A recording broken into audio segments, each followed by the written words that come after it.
Rotational motion के अंदर complete topic की थोड़ी स्टडी कर रहे हैं। रैपिड फास्ट सीरीज के अंदर कल मैंने आपको रोटेशनल मोशन के 2025 से लगाकर 2011 तक के पीवाईक्यू करवाए थे और कुछ इंपॉर्टेंट क्वेश्चंस कराए थे। लेकिन कुछ स्टूडेंट के मैसेज और कॉल आए कि सर आप हर टॉपिक की शॉर्ट में थ्योरी भी कराइए, क्योंकि जो टॉपिक हमें घंटों लगते हैं पढ़ने में वो आप 1-1.5 घंटे के अंदर पूरा टॉपिक, उसका थ्योरी और उसके फॉर्मूला सब बता देते हैं, जिससे हमें बहुत हेल्प मिलती है। तो ऑन डिमांड आज मैं आपको रोटेशनल मोशन के बोलो आपके सारे फॉर्मूले अच्छे से रैपिड फास्ट तरीके से करा रहा हूं, जिससे हर स्टूडेंट की थ्योरी भी क्लियर हो जाए। और पीवाईक्यू के लिए कल का आप लेक्चर देख सकते हैं। रोटेशनल मोशन के अंदर 2025 से लगाकर 2011 तक के आए हुए सारे क्वेश्चन मैंने यहां पर सोल्व करवाए थे। ओके, तो स्टार्ट करते हैं। बोलो आपका एक ही बोलो लेक्चर के अंदर पूरा रोटेशनल मोशन, जिससे 1 से 2 क्वेश्चन आते हैं, हर बात आते हैं, 100% आपका अभी टॉपिक तैयार हो जाएगा। जब भी हम स्टडी करते हैं तो सबसे पहले हमें क्या करना पड़ता है, टेंशनल मोशन और रोटेशनल मोशन में डिफरेंशिएट करना पड़ता है कंपोनेंट को लेकर, जिससे हमारा ये टॉपिक बहुत आसान हो जाता है। तो यहाँ पर मैंने लिखा स्थानांतरण गति टेंशनल मोशन और इधर लिखा मैंने रोटेशनल मोशन। तो पहला पॉइंट क्या बता रहा हूँ, इसमें जो विस्थापन होता है, डिस्प्लेसमेंट होता है, क्लियर, ओके, वो यहाँ पर हम x मानते हैं, जबकि यहाँ पर क्या होता है, उसकी जगह कोणीय विस्थापन एंगुलर डिस्प्लेसमेंट होता है, क्लियर, ओके, उसकी जगह यहाँ क्या होता है, angular displacement, clear, okay, angular displacement मतलब यहाँ पर उसको थीटा मानते हैं। इसी तरह से यहाँ पर जो वेग वेलोसिटी होता है, ओके, जिसका फॉर्मूला v होता है, वो यहाँ पर एंगुलर वेलोसिटी कोणीय वेग यानी angular velocity, okay, angular velocity यानी उसको ओमेगा से रिप्रेजेंट करते हैं। अब हम बहुत अच्छे से जानते हैं v क्या होता है, dx/dt, change of rate of displacement. तो एंगुलर वेलोसिटी क्या होगा, change of rate of angular displacement. फॉर्मूले बिल्कुल बनते जाएंगे, क्लियर। उसके बाद नंबर 3 तीसरा देखें, यहाँ पर यहाँ होता है एक्सीलरेशन, ओके। अगर हम बात करें यहाँ पर त्वरण की, तो उसको a से रिप्रेजेंट करते हैं और उसकी जगह यहाँ पर आएगा कोणीय त्वरण, क्लियर, यानी angular acceleration, clear, okay, angular acceleration, जिसको हम अल्फा से रिप्रेजेंट करते हैं। तो आपका a बराबर क्या होता है, dv अपॉन आपका dt, तो डेफिनेटली अल्फा क्या हो जाएगा, d ओमेगा अपॉन dt। ये वेग में परिवर्तन की दर, change of rate of velocity, ये बोलो आपका कोणीय वेग में परिवर्तन की दर, change of rate of angular velocity. उसके बाद यहाँ पर हम लेते हैं मास, ओके, द्रव्यमान, ठीक है। तो मास के लिए हम यहाँ पर m रिप्रेजेंट करते हैं, यहाँ पर इसकी जगह जड़त्व आघूर्ण, क्लियर, मोमेंट ऑफ इनर्शिया, जो इस टॉपिक का मेन चीज है, बोलो आपका यहाँ पर मोमेंट ऑफ इनर्शिया, क्लियर, जिसको हम I से रिप्रेजेंट करते हैं। इसी तरह से यहाँ पर हम लेते हैं संवेग, क्लियर, ओके, यानी मोमेंटम, क्लियर, ये मोमेंटम जिसको हम P से रिप्रेजेंट करते हैं। इसकी जगह क्या आता है, कोणीय संवेग, एंगुलर मोमेंटम, क्लियर, ओके, क्या होगा बोलो, एंगुलर मोमेंटम। और जो एंगुलर मोमेंटम होता है उसको J से रिप्रेजेंट करते हैं। तो P बराबर क्या होता है, mv। तो यहाँ पर J का फॉर्मूला बन जाएगा, m की जगह I, v की जगह ओमेगा। यानी एक बार तो इस चैप्टर में आने वाले सारे फॉर्मूले यही बन जाते हैं, क्लियर।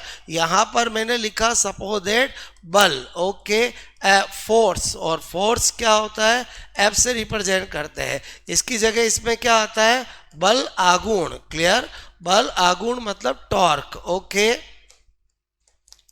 बल आघूर्ण मतलब यहाँ पर टॉर्क, ओके, टो से रिप्रेजेंट करते हैं। एफ बराबर क्या होता है, आप कहोगे एम है, तो टॉर्क बराबर क्या होता है, एम की जगह आई, ए की जगह एल्फा। बोलो क्लियर, ओके। इसी तरह से यहाँ पर बात करते हैं गतिज ऊर्जा, क्लियर, काइनेटिक एनर्जी।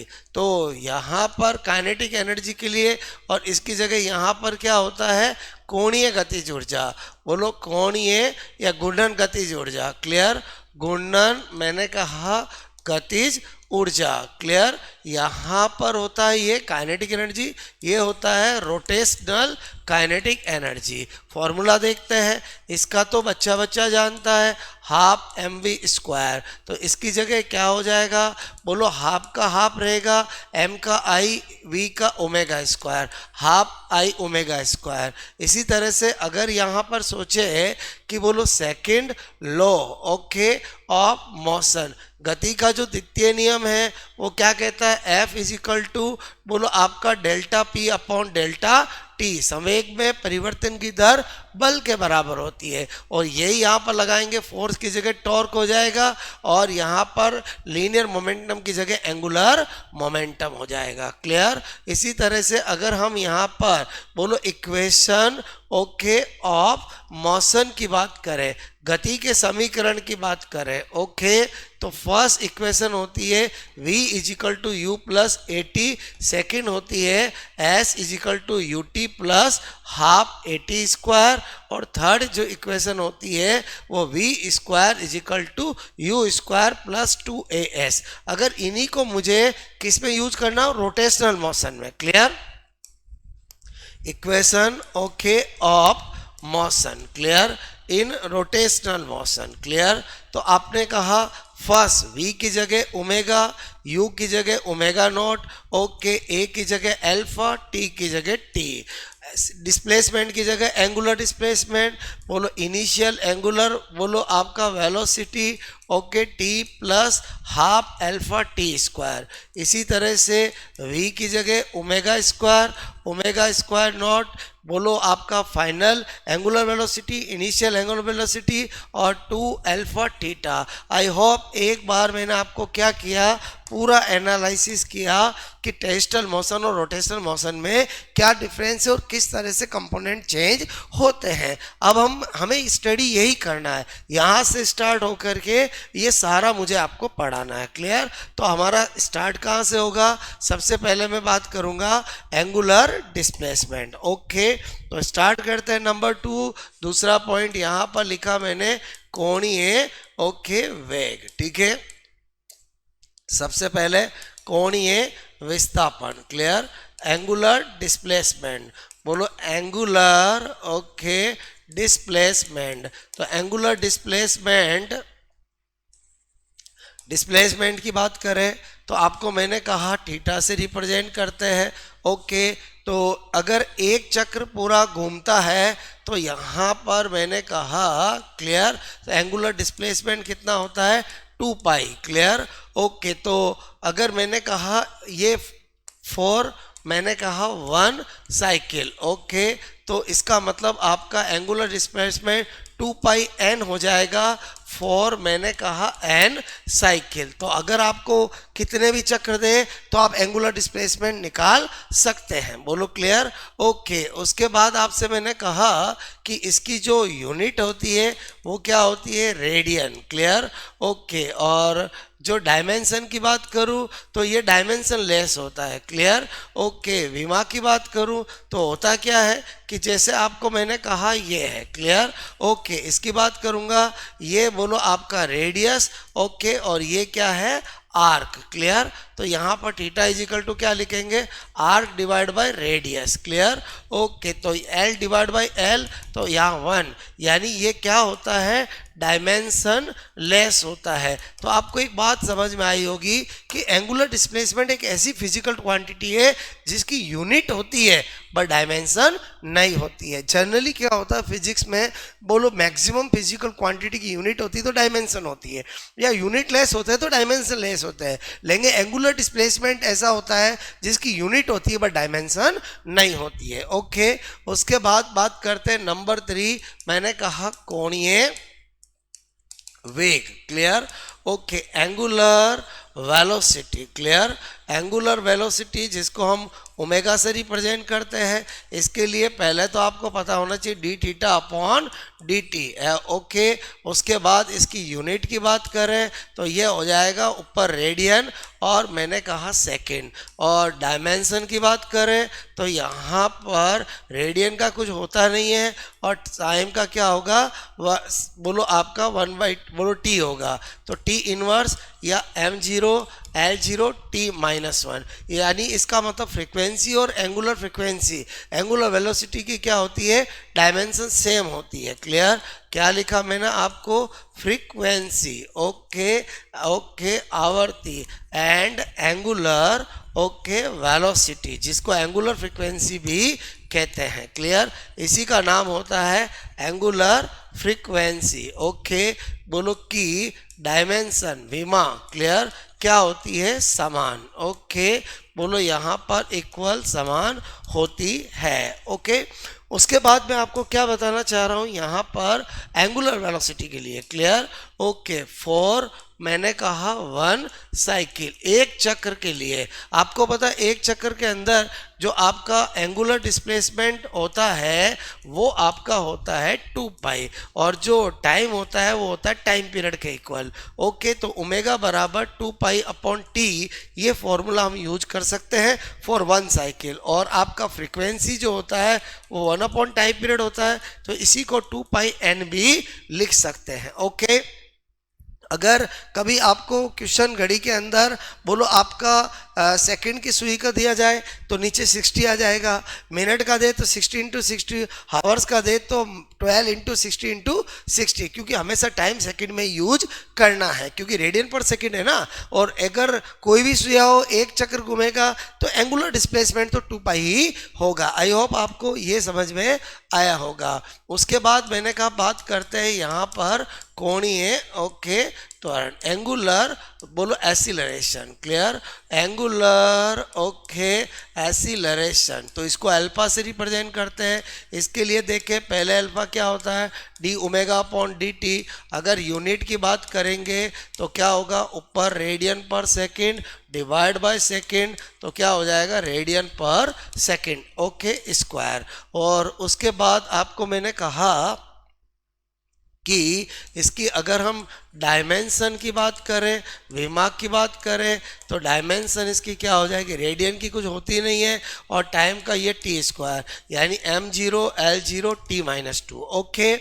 अब आपको मैंने कहा कि मैंने बोलो आपको एंगुलर वेलोसिटी और एंगुलर एसिलेशन दोनों बता दिए हैं, क्लियर। तो यहीं पर आपको पता होना चाहिए v एंड ओमेगा में संबंध, क्लियर, ओके। यानी लीनियर वेलोसिटी और एंगुलर वेलोसिटी में रिलेशन क्या होता है, तो v is equal to omega cross R, clear, okay. दो वेक्टर का मल्टीप्लिकेशन से वेक्टर मिलेगा। और इसी तरह से मैंने कहा a एंड अल्फा, बोलो आपका एसिलेशन और एंगुलर एसिलेशन में रिलेशन की बात करता हूं, क्लियर, ओके। तो क्या आएगा, a बराबर ओमेगा क्रॉस आर, ओके। तो आई होप आपको ये दोनों फॉर्मूले भी पता होने चाहिए। और उसके बाद आ जाते हैं सबसे मेन चीज, वो है बोलो क्या, मोमेंट ऑफ इनर्शिया, मतलब इस टॉपिक के अंदर यही सब कुछ है, क्लियर, ओके। ज़्यादातर एग्जामिनर इसी से क्वेश्चन आपसे पूछता है, जड़त्व आघूर्ण। कल मैंने 2025 से लगाकर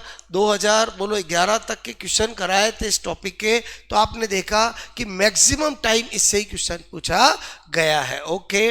तो इसके लिए हम बहुत अच्छे से पढ़ते हैं। सबसे पहले I is equal to mr square, कुछ नहीं कहा जाए तो यही यूज करना है, यही यूज करना है। तो यूनिट क्या हो जाएगी, आप कहोगे kilogram metre square, okay.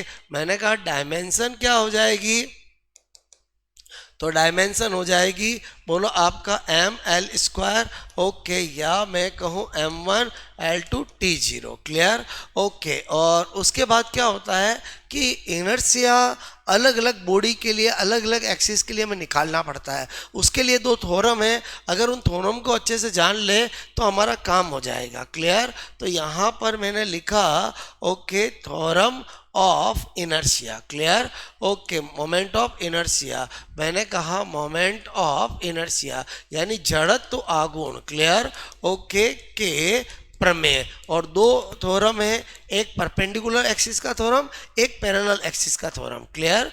Okay, एक तो क्या है बोलो, मैंने कहा लंबवत, ओके, अक्ष का प्रमेय, ओके, और एक है आपका वो है समांतर, ओके, समांतर अक्ष का, ओके, प्रमेय। यानी मैंने कहा एक आपका बोलो आपका theorem, okay, of perpendicular axis. Clear? Perpendicular, okay, axis. और एक है आपका मैंने कहा theorem of parallel axis. Clear? Parallel axis. अब कौन सा थ्योरम क्या कहता है, कब यूज में लाया जाएगा, तो ध्यान से समझो। बोलो आपका जो परपेंडिकुलर थ्योरम है वो कहता है कि ये आपका जो एक्सिस है आई एक्स और आपका एक्स वाई और जेड। क्लियर?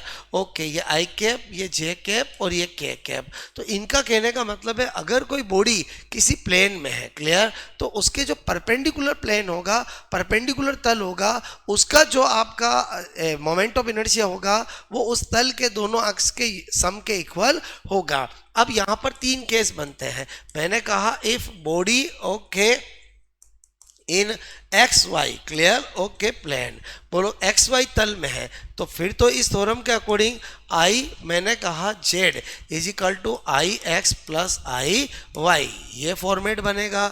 अगर आपसे कहा जाए कि इफ मैंने कहा body in, clear, Y Z, बोलो क्लियर, प्लेन में, तो आपका इसके परपेंडिकुलर कौन हुआ, आई एक्स हुआ, बोलो क्लियर, तो I x is equal to I y plus I z, okay. और अगर मैंने कहा कि बॉडी किस में हुई, मैंने कहा बॉडी, ओके, इन, बोलो एक्स, बोलो आपको मैंने कहा जेड एक्स प्लेन। क्लियर? तो आपका आई वाई इजिकल टू क्या हुआ, आई एक्स प्लस आई जेड। तो आपको एक बात समझ में आई, हमेशा फर्स्ट वाला ध्यान नहीं रखना है कि I Z is equal to I X plus I Y भी होता है, तीनों पॉसिबिलिटी है। और अगर आपको ये कंडीशन दे के पूछा जाए तो उसके अकॉर्डिंग आंसर देना है। तो आई होप आपको पहला थ्योरम समझ में आया होगा। नेक्स्ट हमारा है parallel axis theorem. Clear? Parallel मैंने कहा एक्सिस, ओके, थ्योरम, ठीक है। अब पैरेलल एक्सिस थ्योरम की बात करें, समांतर मैंने कहा अक्ष, क्लियर, ओके, का प्रमेय। ये कहता है कि हमें तभी लगाना है जब आपको कोई दो, बोलो आपके एक्सिस जो है वो क्या हो, बोलो परपेंडिकुलर हो, क्लियर, बोलो आपका पैरेलल हो और ये बीच की डिस्टेंस डी हो। तो इसके अकॉर्डिंग आपको क्या करना है कि जब भी आपको ऐसा दो पैरेलल एक्सिस मिल जाए तो ये थोड़ा कहता है I is equal to I C M, centre of mass से पास आउट होने वाले का I plus M D square. Clear? इसको फॉलो करना है। क्लियर? तो आई होप आपको दोनों थ्योरम समझ में आया होगा। अब क्या होता है कि हमें बोलो ऑफिशियली 7 बॉडी का अलग अलग एक्सिस के अगेंस्ट इन थ्योरम को यूज करके फॉर्मूले निकालने पड़ते हैं। तो आपको मैंने कहा यहीं पर बोलो आपका क्या बता रहा हूं, point number 8, okay. Point number 8 मैंने कहा आई फॉर, मैंने कहा different, okay, different axis. Clear? Okay, for मैंने कहा डिफरेंट, ओके, बॉडी, अलग अलग बॉडी के अलग अलग अक्ष के सापेक्ष हम जड़त्व आघूर्ण देखना चाह रहे हैं। क्लियर? अलग अलग बॉडी, क्लियर, ओके, के अलग अलग मैंने कहा अक्ष, क्लियर, के सापेक्ष, ओके, जड़त्व आघूर्ण। बहुत आसान है। क्लियर? ओके, हमें कौन सी बॉडी पढ़नी है, ring, disc, solid sphere, hollow sphere, solid cylinder, hollow cylinder और रोड छड़। क्लियर? तो सबसे पहले हम देखते हैं बोलो रिंग के लिए। क्लियर? तो रिंग में 4 पॉसिबिलिटी है। क्लियर?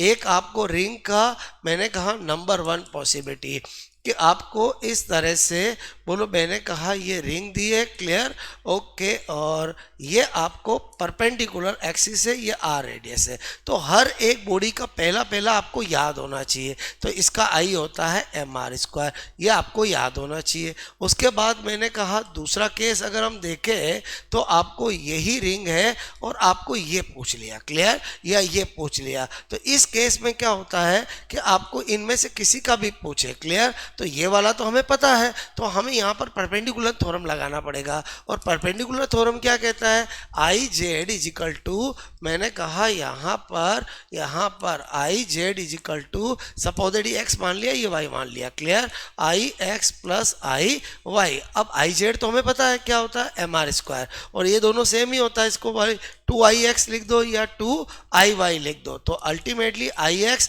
बराबर I y equal to I x equal to I y क्या आएगा, M R square by 2। Okay, उसके बाद मैंने कहा यहाँ पर सपोज दैट ये रिंग है, तो इस रिंग का आपको ये परपेंडिकुलर, ओके, ये टेंजेंट, यानी टेंजेंट बोलो आपका फाइंड आउट करना है, लेकिन with respect to perpendicular. Okay, तो कोई दिक्कत नहीं, पैरेलल थ्योरम लगाएंगे। और पैरेलल थ्योरम क्या कहता है, I is equal to I C M plus M D square. तो मैंने कहा आई सी एम तो परपेंडिकुलर वाला क्या है, एम आर स्क्वायर, और एम डी क्या है, आर, तो ये क्या आ गया बोलो 2mr स्क्वायर। क्लियर। इसी तरह से मैंने कहा अगर हम नंबर 4 सोचेंगे तो नंबर 4 अब एक ही बचा है, टेंजेंट को टच करते हुए और विद रेस्पेक्ट टू बोलो आपका प्लेन किस में, बोलो आपका सरफेस में। क्लियर। तो ये हमें फाइंड आउट करना है, ये आर है, तो यहाँ पर भी पैरेलल थ्योरम ही लगेगा, और पैरेलल थ्योरम लगाएंगे तो I is equal to I C M. Okay, और क्या करेंगे यहाँ पर, आई सी एम, ओके, बोलो मैंने कहा I is equal to I C M plus M D square. अब ये आई सी एम है, इसका क्या होता है, एम आर स्क्वायर बाई 2, अभी देखा हमने, और ये क्या है, एम आर स्क्वायर। तो अल्टीमेटली क्या आ गया, 3/2 एम आर स्क्वायर। आपको रिंग की चारों बोलो आपका एक्सिस के अगेन समझ में आया। तो रिंग और डिस्क की 4 केस बनते हैं, बाकी सबके 2-2 केस बनते हैं।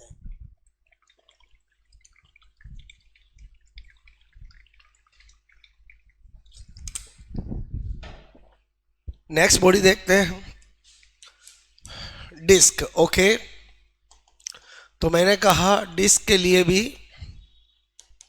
सबसे पहले आपको मैंने कहा ओके, डिस्क और रिंग में यही फर्क होता है कि रिंग तो होलो होती है और डिस्क फिल होती है, ये आर रेडियस। क्लियर।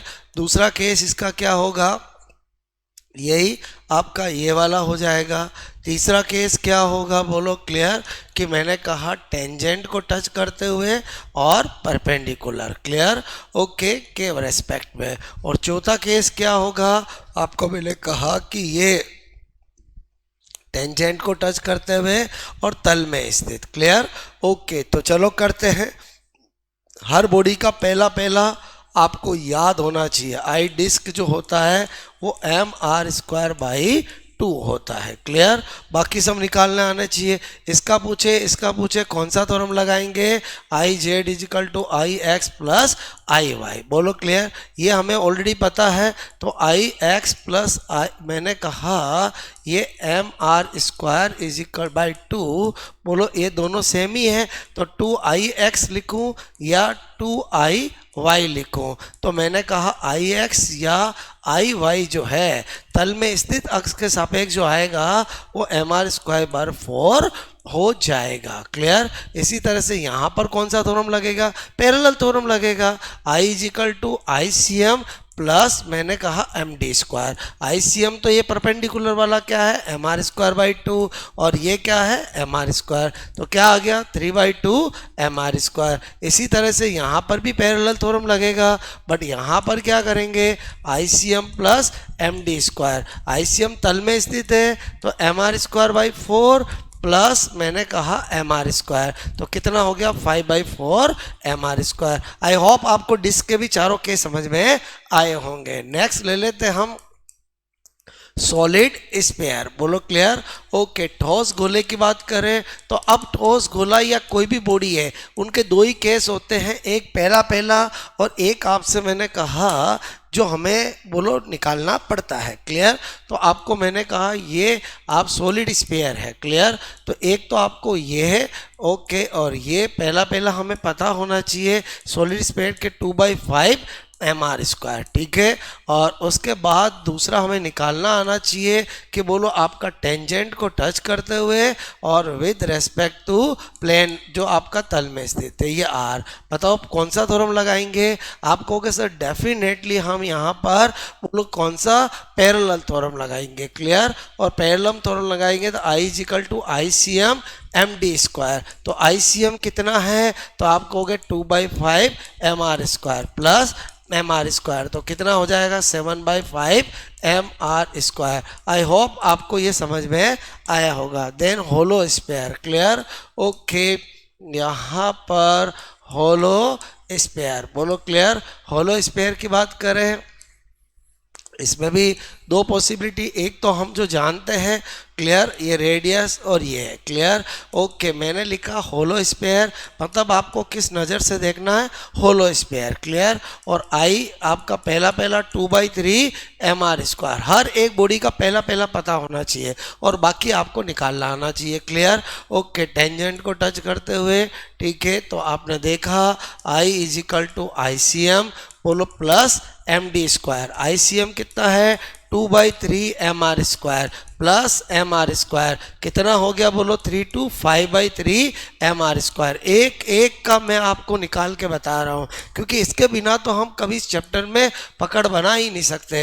मैंने कहा यहाँ पर होलो, क्लियर, ओके, सिलेंडर। अब आपको मैंने कहा अगर हम खोखली बेलन की बात करें तो आपको ध्यान रखना है कि रिजल्ट में मैंने कहा इक्वल टू रिंग, पहला रिजल्ट में, क्लियर, ओके। तो दो पॉसिबिलिटी है, तो ये रिंग है, ये आपका सिलेंडर है, और आपको मैंने कहा इसी के आपको अगेंस्ट पूछा है, तो पहला रिंग के जैसा है तो क्या होगा एम आर स्क्वायर। और दूसरा मैंने कहा कि अगर आपका ये सिलेंडर है और आपको टेंजेंट को टच करते हुए ये पूछा है, क्लियर, चाहे मैं इसको ऐसे रखूँ उससे कोई फर्क नहीं पड़ेगा। और यहाँ पर आपको अगेन पैरेलल थ्योरम लगाना पड़ेगा, I is equal to I C M plus M D square. I C M कितना है ये वाला एम आर स्क्वायर, बोलो क्लियर, प्लस डी कितना है आर, तो एम आर स्क्वायर, क्या हो गया 2 एम आर स्क्वायर, क्लियर। इसी तरह से यहाँ पर मैं करता हूँ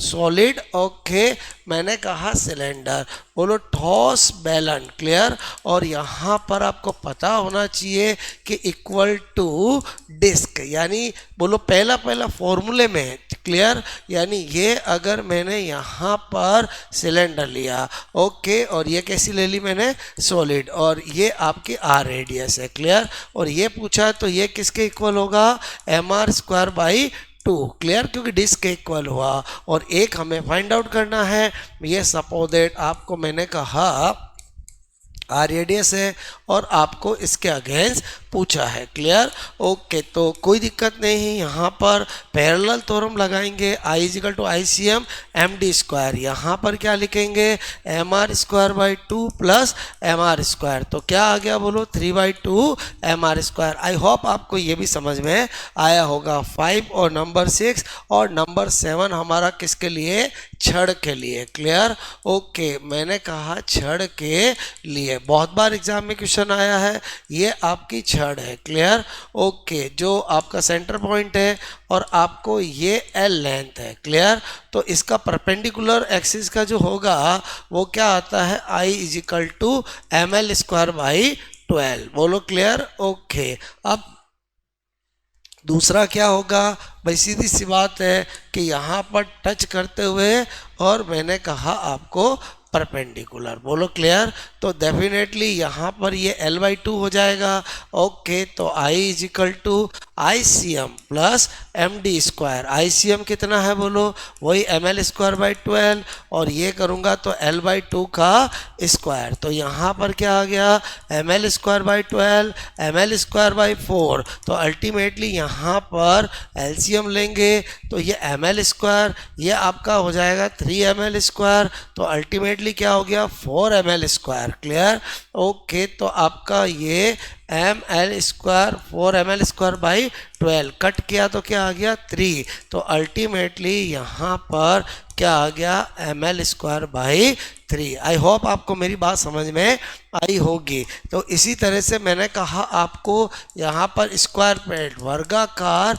प्लेट का भी बता देता हूँ। ओके, यहाँ पर क्या बोला मैंने, स्क्वायर प्लेट। क्लियर। तो स्क्वायर प्लेट का क्या होता है कि सपोज दैट ये स्क्वायर प्लेट है, ए और ए। क्लियर। ओके, मुझे ये निकालना है। तो क्या होता है कि स्क्वायर प्लेट बोलो इस तरह से बहुत सारी इस तरह से छड़ों से मिलकर बनी होती है। क्लियर। तो इसका मतलब इसका क्या होता है, ml²/12। क्लियर।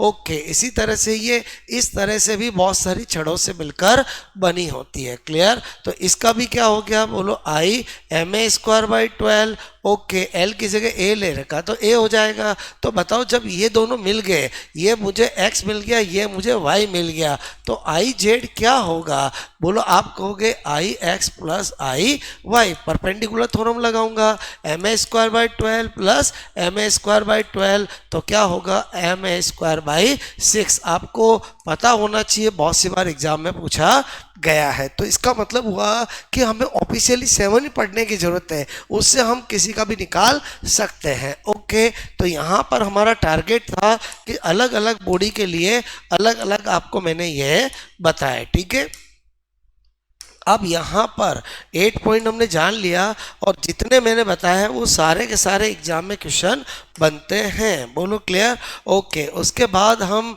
9 पॉइंट में आ जाते हैं। क्लियर। यहाँ आई में ध्यान रखना कि आई अगर r² के साथ डायरेक्टली प्रोपोर्शनल है, जब मास कांस्टेंट हो, डेंसिटी कांस्टेंट होगा, तो फिर आपको वॉल्यूम वाले का रोल रख करके आंसर देना है। आपको ज़्यादातर क्वेश्चन ऐसा आता है, एक बॉडी का किसी x के अगेंस्ट आई देते हैं और उसी बॉडी का दूसरे x के अगेंस्ट आई डैश देते हैं और आई डैश आई के फॉर्म में पूछते हैं। कुछ नहीं करना है, जो दो बॉडी आपको दी है, जो बॉडी का आपको दिया है दो एक्सिस, उनका आई निकाल लो, उनका रेशियो कर लो, आंसर आ जाएगा। ओके, उसके बाद बोलो मैंने कल और क्वेश्चन आपको करवाए थे। क्लियर। ओके, अभी हम थ्योरी पे फोकस कर रहे हैं। नंबर 9 पॉइंट की बात करें, जब हम बहुत अच्छे से मोमेंट ऑफ इनर्शिया को जान चुके हैं तो अब हम घूर्णन त्रिज्या, क्लियर, रेडियस ऑफ गायरेंस, ये क्या होती है उसकी बात कर रहे हैं। बोलो मैंने कहा रेडियस, ओके, ऑफ, मैंने कहा रेडियस ऑफ गायरेंस। क्लियर।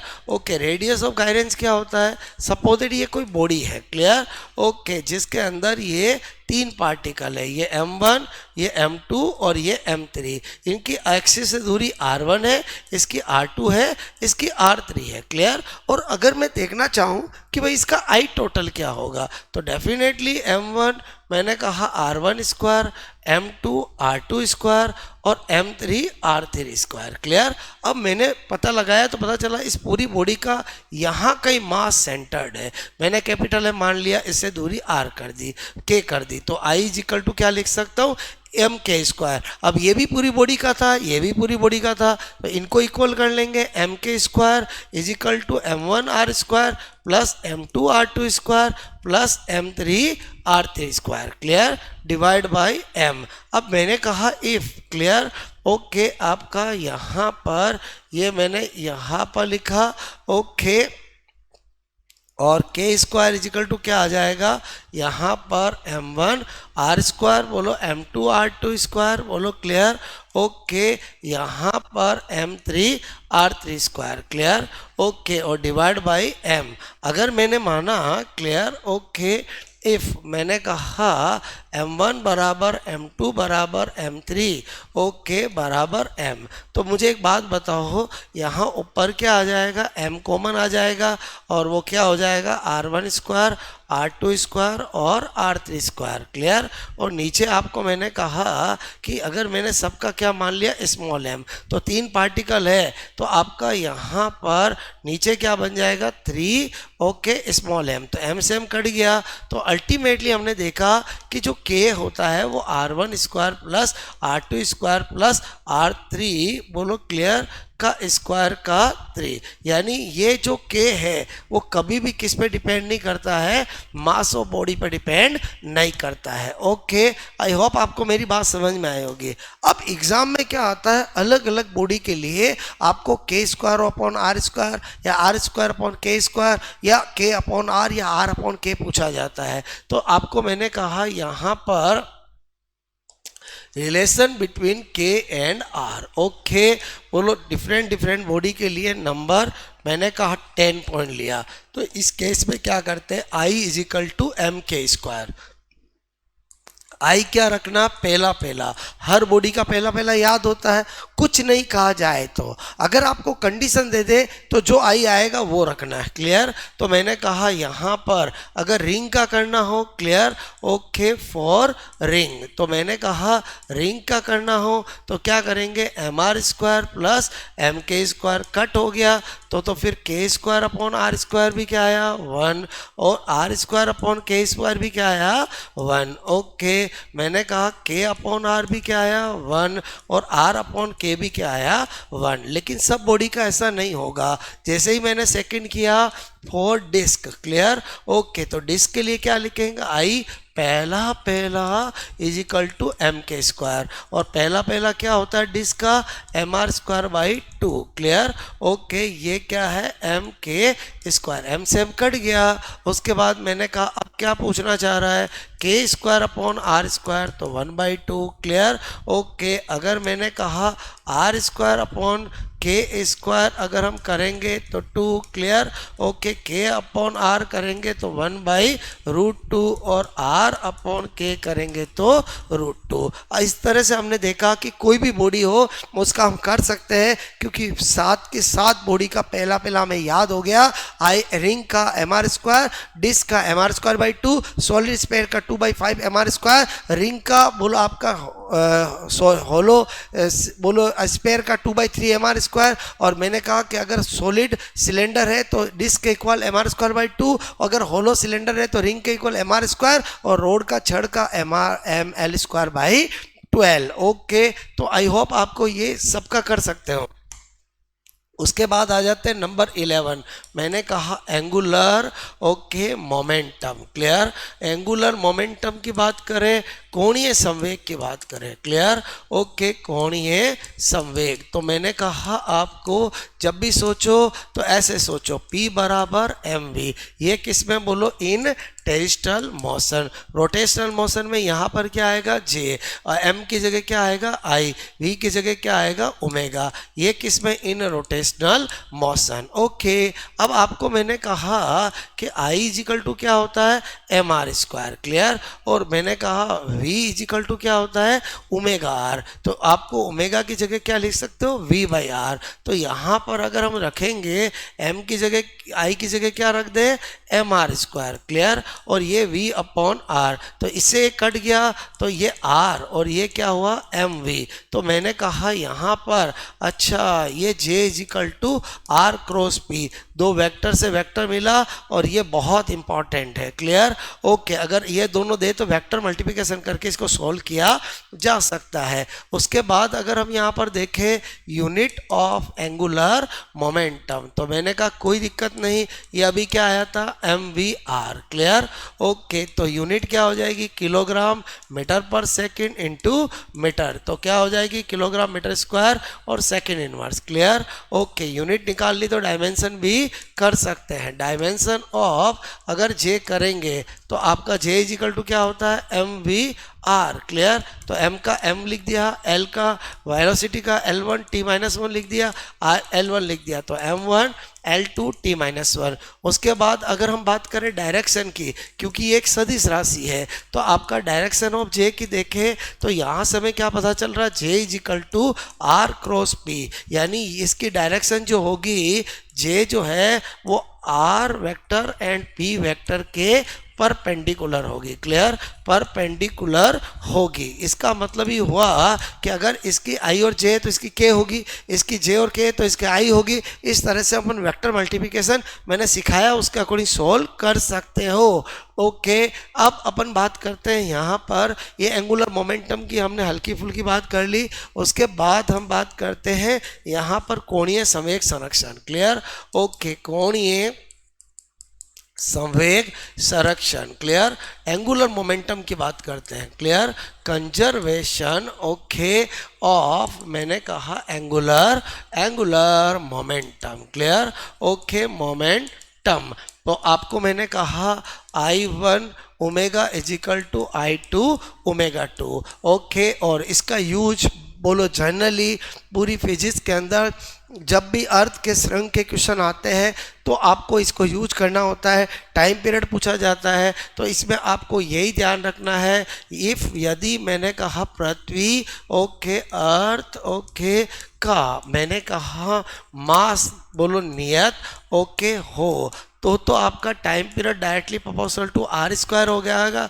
यानी T2 अपॉन T1 करोगे तो R2 अपॉन R1 का स्क्वायर का रूट कर देना, तीन चीज दे रखी चौथा निकल जाएगा। क्लियर ओके, और मैंने कहा यदि ओके पृथ्वी क्लियर ओके अर्थ ओके का क्या दिया तो घनत्व क्लियर ओके डेंसिटी मैंने कहा डेंसिटी क्या हो कांस्टेंट। क्लियर ओके, अगर डेंसिटी नियत दे रखी है कांस्टेंट दे रखी है तो आपको पता होना चाहिए T directly proportional to R5, तो बोलो T2 upon T1 is equal to R1 upon ये आपका R2 upon R1 clear okay divide by ये क्या हो गया पावर 5। आपको हमेशा ये ध्यान रखना है, ये तो अपने आप बन जाएंगे। आई होप आपको मेरी बात समझ में आ गई होगी। इसके बाद हम बात करते हैं टॉर्क की। क्लियर बल आघूर्ण ओके, तो बल आघूर्ण की बात करते हैं तो सबसे पहले हमें क्या सोचना है कि F बराबर ma, ये हम जानते हैं कि इसमें बोलो इन टेरिस्टल मोशन, तो बोलो रोटेशनल में F की जगह टो कर देंगे, M की जगह I कर देंगे, A की जगह अल्फा कर देंगे, ये किस में हो जाएगा इन मैंने कहा रोटेशनल मोशन। ओके आगे बढ़ाते हैं, I का मतलब क्या होता है बोलो यहाँ पर I का क्या लिख दूँ mr स्क्वायर। क्लियर, और हम जानते हैं A बराबर बोलो क्या होता है अल्फा क्रॉस R, तो इसका मतलब जहाँ अल्फा है वहाँ A अपॉन R लिख सकते हैं, ये A अपॉन R लिखा, एक R से R कट गया तो हमने देखा कि R क्रॉस MA, और MA तो क्या होता है फोर्स होता है, तो अगेन रिलेशन आ गया R क्रॉस F। बोलो क्लियर ओके, बहुत इंपॉर्टेंट है, अगर दोनों दे दिया जाए तो हम इसको सोल्व कर सकते हैं। क्रॉस मल्टीप्लिकेशन मैंने बहुत अच्छे से सिखाया है आपको, बस क्रॉस मल्टीप्लिकेशन में ध्यान रखना I से J J से K, अगर आपको इनमें से कोई दे तो तीसरा ये होगा, बस आपको ध्यान रखना ये सीक्वेंस चले तो पॉजिटिव उल्टा चले तो नेगेटिव। ओके उसके बाद अगर हम यूनिट ऑफ टॉर्क की बात करें तो मैंने कहा न्यूटन इंटू मीटर, अगर हम डायमेंशन की बात करें ओके ऑफ टॉर्क की करें तो आपको मैंने देखा कि भाई यहाँ पर equal to work. Clear okay, तो आना ही है m1 L2 T-2 टॉर्क और वर्क की डायमेंशन क्या होती है सेम होती है। ओके उसके बाद अगर हम बात करें ये मैक्सिमम कब होगा मिनिमम कब होगा, तो सीधी सी बात है अगर आपका दोनों वेक्टर एक ही डायरेक्शन में होंगे तो आपका मिनिमम होगा, क्योंकि टो इज इक्वल टू अगर हम R क्रॉस F करते हैं तो इसको हम RF साइन थीटा कहेंगे, सारा खेल थीटा का है। मैंने कहा इफ बोलो R वेक्टर और F वेक्टर दोनों एक ही डायरेक्शन में है तो आपका थीटा 0, तो उस समय टो मिनिमम होगा और वो क्या होगा 0। क्लियर, और अगर आपको लगा कि दोनों परपेंडिकुलर है R वेक्टर और F वेक्टर बोलो क्या है ये परपेंडिकुलर है ओके, तो आपका थीटा क्या होगा 90 और टो मैक्सिमम होगा और वो RF के इक्वल होगा। आई होप आपको टॉर्क की दुनिया समझ में आई होगी। उसके बाद हम आगे बढ़ते हैं, हमारा घूर्णन गतिज ऊर्जा। Clear okay, rotational kinetic energy, यहाँ पर अगर मैं बात करूं okay rotational okay kinetic energy, तो मैंने कहा हम तो इसको जानते हैं काइनेटिक एनर्जी टेरिस्टल में क्या होता है हाफ mv स्क्वायर, किस में बोलो इन टेरिस्टल मोशन। ओके अगर काइनेटिक एनर्जी रोटेशनल करूंगा तो m का क्या कर दूंगा I ओके, और यहाँ पर v का क्या कर दूंगा ओमेगा स्क्वायर, ये किस में हो गया in rotational motion. Clear okay, अब आपको मैंने कहा I की जगह क्या लिख सकता हूँ mk स्क्वायर और v बराबर क्या होता है ओमेगा r, तो इसकी जगह v अपॉन r लिख सकता हूं। अगर इन दोनों को मैं यहाँ पर पुटअप करता हूं तो काइनेटिक एनर्जी रोटेशनल यहाँ पर हाफ का हाफ रहने देता हूं, ये मैंने mk स्क्वायर लिखा और ये मैंने v square upon r square लिखा, तो मैंने क्या देखा कि टेरिस्टल मोशन बोलो में आपका रोटेशनल काइनेटिक एनर्जी होती है हाफ। ओके यहाँ पर बोलो clear, half M V square और ये के स्क्वायर अपॉन आर स्क्वायर। अब आप सोचो अलग अलग बॉडी का आपको के स्क्वायर अपॉन आर स्क्वायर निकालना आता है तो आप उसमें रोटेशनल काइनेटिक एनर्जी भी निकाल सकते हैं और टेस्टल से कंपेयर भी कर सकते हैं। बहुत इंपॉर्टेंट फॉर्मूला है। ओके, उसके बाद हम बात करते हैं नंबर 15। क्लियर, मैंने कहा रिलेशन ओके बिटवीन बोलो torque and J. Clear, torque and J की बात करें तो मैंने कहा एफ बराबर क्या होता है delta P upon delta T. Okay, Newton का सेकंड लॉ है किसमें बोलो इन टेरिस्टल मोशन। रोटेशनल मोशन में करेंगे तो फोर्स की जगह टॉर्क करेंगे, यहाँ पर डेल्टा जे अपॉन डेल्टा बोलो टी करेंगे। क्लियर, ओके, इन मैंने कहा रोटेशनल मोशन। इसी तरह से अगर मैंने कहा कि रिलेशन ओके बिटवीन मैंने कहा काइनेटिक एनर्जी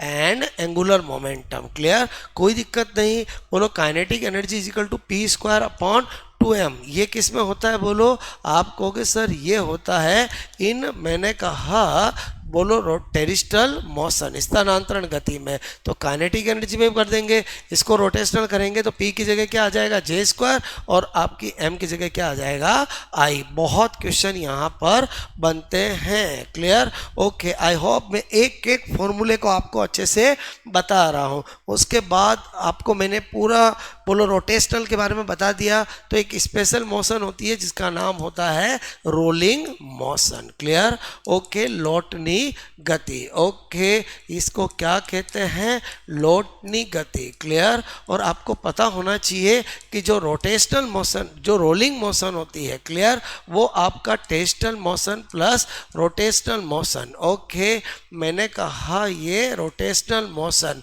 ओके का क्या होती है मिश्रण। बोलो क्लियर, ओके, यानी जो रोलिंग मोशन जो होती है वो जिसमें दोनों होती है टेस्टल और आपको मैंने कहा कौन सी बोलो रोटेशनल। तो एनालिसिस करना पड़ेगा कि मोशन कहाँ होती है और कैसे होती है।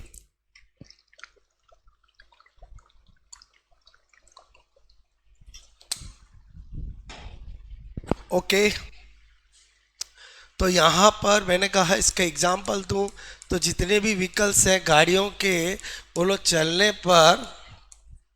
चलने पर ओके रोड पे चलने पर बोलो पहिए है ओके की गति। क्लियर, इसी का एग्जाम्पल होता है। ठीक है, तो अब अगर मैं इसका एनालिसिस करना चाहता हूँ क्लियर तो एनालिसिस के लिए मुझे पहले सोचना पड़ेगा कि प्योर टेरिस्टल मोशन में क्या होता है। क्लियर, प्योर मैंने कहा रोटेशनल मोशन में क्या होता है। जब दोनों को मिला दूंगा तो हमें रोलिंग के बारे में अपने आप सारी बातें पता चल जाएगी। ओके, तो प्योर टेरिस्टल में क्या होता है सपोज दैट ये मैंने कहा कि ये है। क्लियर, ओके, ये टॉप पॉइंट है, ये सेंटर पॉइंट है, यहाँ से ये डिस्टेंस r है, यहाँ से ये r है, ये बॉटम पॉइंट है और मैं 1 ओके 2 3 और सेंटर से यहाँ पर और सेंटर से ये यानी ये क्या है r/2 और ये r/2 मतलब इन 5 पॉइंट पे देखना चाहता हूँ। तो टेरिस्टल मोशन का मतलब जो हम चल रहे हैं वही मोशन होती है।